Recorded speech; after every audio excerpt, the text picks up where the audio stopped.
கடைசியா ஒரே ரிக்வெஸ்ட், எல்லாருமே சொல்லிட்டாங்க அந்த பொக்கே மட்டும் வேண்டாம். நான் கூட ஒரு 10 பொக்கே வாங்கி வேணா கொடுத்துட்றேன், அது மட்டும் வேண்டாம்.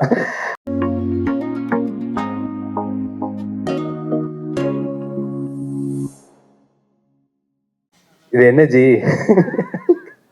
ஒரு மாதிரி நான் இதுக்கு முன்னாடி கடைசியா ஒரு ஆடியோ லான்ச்சா இல்ல ஒரு அண்ணன் சினிஷ் அண்ணன், உங்களோட ஈவெண்ட்டுக்கு என்ன பேர் வச்சீங்க?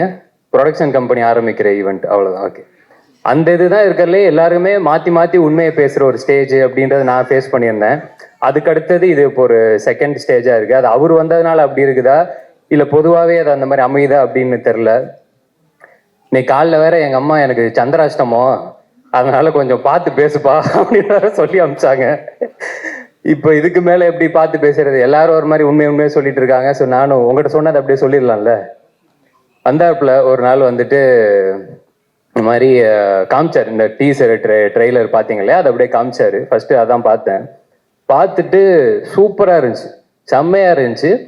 எனக்கு ஃபர்ஸ்ட் இருந்த அக்கறையில நான் வந்து, தலைவா ரிலீஸ் டேட்டை மட்டும் பார்த்துக்கோங்க தலைவா, இன்னைக்கு ரிலீஸ் டேட்டு தான் வந்து ஒரு படத்தையே பயங்கரமா தீர்மானிக்க ஒரு முக்கியமான ஒரு ஃபேக்டரா இருக்கு, டேட்டு மட்டும் விட்டுறாதீங்க, கரெக்டா பிடிச்சிருங்க அப்படின்னு. தலைவா வெப் சீரிஸ் அப்படின்னாப்புல, அதெல்லாம் ஏங்க பண்றீங்க அப்படின்னு தான் ஃபர்ஸ்ட் கேட்டேன்.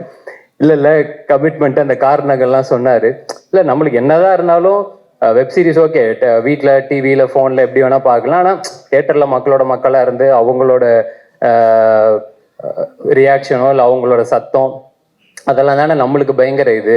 போதும், இதெல்லாம் மற்றவங்களுக்கு பண்ணதெல்லாம் போதும், நீங்க உங்களுக்காக என்ன பண்ணிக்கோங்க, ஏன்னா நம்ம தான் நம்மளுக்கு யோசிக்கணும். அதனால இந்த வெப் சீரிஸ்ல முடிச்சுட்டு ஒழுங்கா படத்தை பண்ணுங்க அப்படின்னு தான் சொன்னேன்.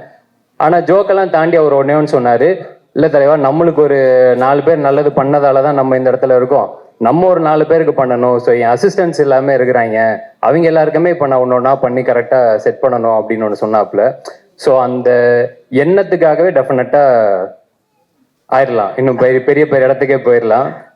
அண்ட் அதை தாண்டி வெப் சீரிஸ் அப்படின்னாலுமே நம்ம எல்லாருமே வெப் சீரிஸ் அன்னைக்கு பயங்கரமா பார்க்குறோம். நம்ம மொழியோட பிற மொழிகளில் நிறையவே பார்க்குறோம். கொரியன் சீரிஸ் ஆகட்டும், இல்லை மற்ற லாங்குவேஜ் ஆகட்டும்.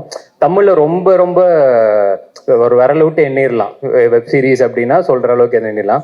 அதில் டெஃபினட்டாக விலங்கு வந்து வந்த புதுசில் அது என்ன மாதிரியான ஒரு இம்ப்ரெஷனை கிரியேட் பண்ணுச்சு அப்படிங்கிறது எல்லாருக்குமே தெரியும். ஸோ அந்த வேர்ல்டுலேருந்து வந்திருக்கிறது நிச்சயமா தப்பா போகாது, எல்லாருக்குமே ரொம்ப ரொம்ப பிடிக்கும் அப்படின்னு நம்புறேன். டீசர் ட்ரெய்லர் பார்க்கும்போதுமே அது ரொம்ப ரொம்ப ப்ராமிசிங்கா இருந்தது. மற்றபடி வேலை பார்த்த எல்லாருக்குமே வாழ்த்துக்கள். தலைவர் எனக்கு வந்து வாரண்ட்டுங்கிற பேரை விட அந்த கோட்டை கருப்பசாமி பேரு ரொம்ப ரொம்ப பிடிச்சிருக்கு, சூப்பரா இருக்கு. தேங்க்யூ ஸோ மச், கூப்பிட்டதுக்கு ரொம்ப நன்றி. கடைசியா ஒரே ரிக்வெஸ்ட், எல்லாருமே சொல்லிட்டாங்க அந்த பொக்கே மட்டும் வேண்டாம். நான் கூட ஒரு 10 பொக்கே வாங்கி வேணா கொடுத்துட்றேன், அது மட்டும் வேண்டாம். நன்றியோட முடிச்சுக்கலாம். தேங்க்யூ. நான் கூப்பிட்ட உடனே நான் வந்துடுறேன், கண்டிப்பா நான் மிஸ் பண்ண மாட்டேன். நம்ம ஒரு ஃபோன் பண்ணாலும் உடனே மெசேஜ் அனுப்பிச்சிடுவாரு. இல்ல அதையும் சொல்லிடுறேன். எனக்கு வந்து கொஞ்சம் அந்த ரொம்ப இயல்பா யதார்த்தமான மனுஷங்க கிட்ட டக்குன்னு நம்மளுக்கு பழக வந்துடும். இவர் கூப்பிட்டாப்புல நான் வந்துடுறேன் தலைவா அப்படின்னு. அதுக்கப்புறமேட்டு பார்த்தா முந்தானத்தை அடிச்சாரு, நான் எங்க இருக்கீங்களோ சொல்லுங்க, நான் உடனே வந்து இன்விடேஷனை கையில கொடுத்துட்றேன் அப்படின்னாரு. நான்லாம் என் கல்யாணத்துக்கே யாருக்குமே போய் இன்விடேஷன் கொடுக்கல, வாட்ஸ்அப்ல அனுப்பிச்சிட்டு. ஏன்னா அவ்வளோ இதுல இருக்கும்ல, ஃப்ரெண்ட்ஸுக்கெல்லாம் ஃபோன் பண்ணி மச்சான் அதெல்லாம் வந்துருக்கடா வந்துருவோம், அவ்வளோதான். இவர் இந்த ஈவெண்ட்டுக்கு அவ்வளோ பொறுப்பு அது பண்ணி நான் வந்தே தீரணும், இன்விடேஷன் கொடுத்தே தீரணும்னு அப்படி அடம் முடிச்சாப்புல. அதுலயே தெரிஞ்சிருச்சு எப்படிப்பட்ட ஒரு ஆள் அப்படின்னு. அந்த இன்விடேஷன் பத்திரமா இருக்கா? இருக்கு. சரி, ஓகே. தேங்க்யூ. தெரிஞ்சிடும் நிஜமா இன்விடேஷன் அடிச்சாரான்னு பார்த்து வாங்கிக்கலாம். நன்றி, சூப்பர். நன்றி, தேங்க்யூ ஸோ மச்.